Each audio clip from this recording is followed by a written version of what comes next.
आप देख रहे हैं कान्हा मनोरंजन चैनल। कहानी पंडित और यजमान। सुबह सुबह दीनू अपने खेत देखने जा रहा था। तभी उसे सामने से पंडित दीना आते दिखाई पड़े। दीनू ने पंडित दीना को रोक कर कहा, अरे पंडित जी, कुछ मेरी भी बात सुन लीजिए। हाँ हाँ सुनाइए, क्यों नहीं सुनूंगा, तुम तो मेरे पुराने मित्र हो, पंडित दीना ने कहा। तब दीनू ने कहा, अरे मित्र, किसी दिन मेरे यहाँ भी सत्यनारायण भगवान की कथा सुना दो। हाँ हाँ क्यों नहीं, कल पूर्णमासी का दिन है, चलो कल ही तुम्हें सत्यनारायण भगवान की कथा सुनाते हैं। दीनू बोला, ठीक है पंडित जी, आप हमें कथा में जो सामग्री लगे वो सब एक पर्चे पर लिखवा दें, जिससे कथा में कोई कमी ना रह जाए। अब पंडित जी अपने थैले से एक बड़ा सा पर्चा निकाला और दीनू के हाथ में देते हुए कहा, इस पर्चे पर सारा सामान लिखा है, इसे मंगा लेना, हम कल 10 बजे कथा सुनाने आएंगे। ये कहकर पंडित दीना अपने घर चले गए। दीनू भी अपने घर आकर अपनी पत्नी छाया से पंडित जी की कही बातें बताकर इंतजाम में लग जाता है। दीनू की पत्नी छाया भी घर की साफ सफाई करने में लग गई।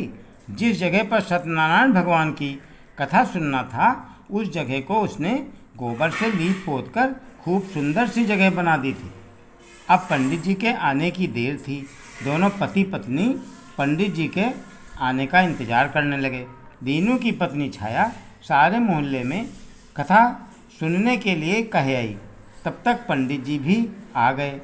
पंडित जी को आया देखकर गांव के सभी औरतें, आदमी, बच्चे कथा सुनने के लिए दौड़े चले आए। उन्होंने कभी कथा नहीं सुनी थी। वे सब बहुत प्रसन्न थे। अब पंडित जी ने दीनू और उसकी पत्नी दोनों को वहां पर आकर बैठने को कहा और भगवान को ऊंचे आसन पर बिठाकर दीनू और उसकी पत्नी से कहा, देखो यजमान, मैं कुछ मंत्र बोलूँगा, तुम जैसे हम मंत्र कहें तुम भी उसी तरह से कहना, कहीं पर गलती न करना, क्योंकि ये सत्यनारायण भगवान की कथा है। दीनू ने कहा, ठीक है कहकर पंडित जी के मंत्र का इंतजार करने लगे।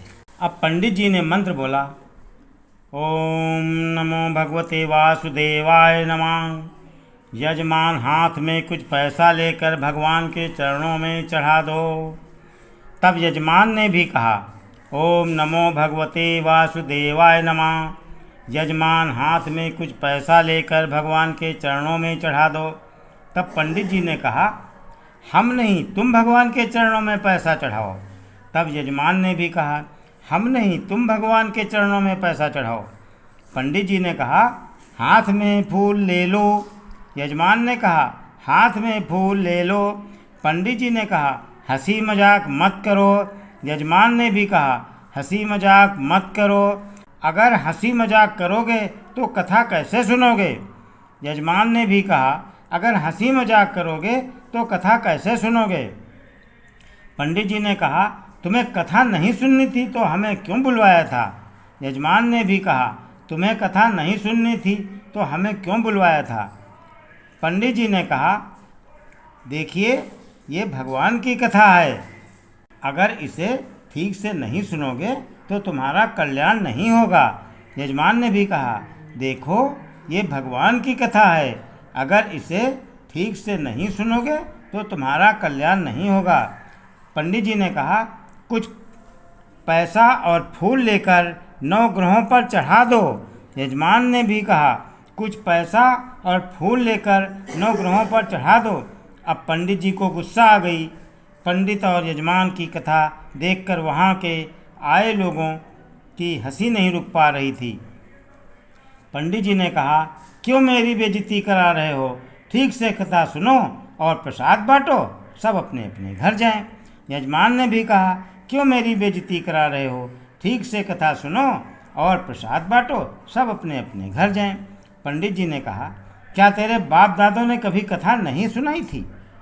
यजमान ने भी कहा, क्या तेरे बाप दादों ने कभी कथा नहीं सुनाई थी? पंडित जी ने कहा, बदतमीज सुअर कहीं का, कथा ऐसे सुनी जाती है। यजमान ने भी कहा, बदतमीज शोर कहीं का, कथा ऐसे सुनी जाती है। पंडित जी ने कहा, कहाँ फंस गए, ये तो सब गधे हैं। यजमान ने भी कहा, कहाँ फंस गए, ये तो सब गधे हैं। पंडित जी ने कहा, जी में आता है तेरे गाल पे एक चाटा लगा दूं। यजमान ने भी कहा, जी में आता है तेरे गाल पे एक चाटा लगा दूं। पंडित जी ने कहा, तुम ऐसे नहीं मानोगे, अभी बताता हूँ। ये कहकर खड़े हो गए। यजमान ने भी कहा, तुम ऐसे नहीं मानोगे, अभी बताता हूँ। ये कहकर खड़े हो गए। मारे गुस्से के पंडित जी ने यजमान के गाल पर एक चाटा लगा ही दिया और यजमान ने भी पंडित जी के गाल पर एक चाटा लगा ही दिया। दोनों में मारपीट हाथापाई होने लगी। यजमान काफ़ी मोटा तगड़ा था और पंडित जी दुबले पतले व्यक्ति थे। यजमान ने पंडित जी को पटक दिया। बेचारे जोर जोर से चिल्लाने लगे, बचाओ बचाओ, मैं मर जाऊंगा, अरे कोई तो मुझे बचाओ। अब यजमान भी जोर जोर से चिल्लाने लगा, बचाओ बचाओ, मैं मर जाऊंगा, अरे कोई तो मुझे बचाओ। दोनों लड़ते लड़ते सड़क पर आ गए। अंदर से यजमान की पत्नी छाया गुस्से में आकर जोर जोर से चिल्लाने लगी, पंडित जी, मैंने दिन भर आंगन लीपा पोता साफ सफाई की और तुम कथा सड़क पर सुना रहे हो, चलो चुपचाप। वो पंडित जी का हाथ पकड़कर खींचते हुए बोली। किसी तरह पंडित जी ने अपने को यजमान से छुड़ाया और बिना पोथी पत्रा लिए ही नंगे पैर अपने घर की तरफ भागे। कथा सुनने वाले बिना प्रसाद लिए ही अपने अपने घर वापस चले गए। दोस्तों, ये कहानी आप लोगों को कैसी लगी? अगर अच्छी लगी हो तो लाइक और सब्सक्राइब अवश्य करिएगा। फिर मिलेंगे अगले वीडियो में। तब तक के लिए जय हिंद, जय भारत।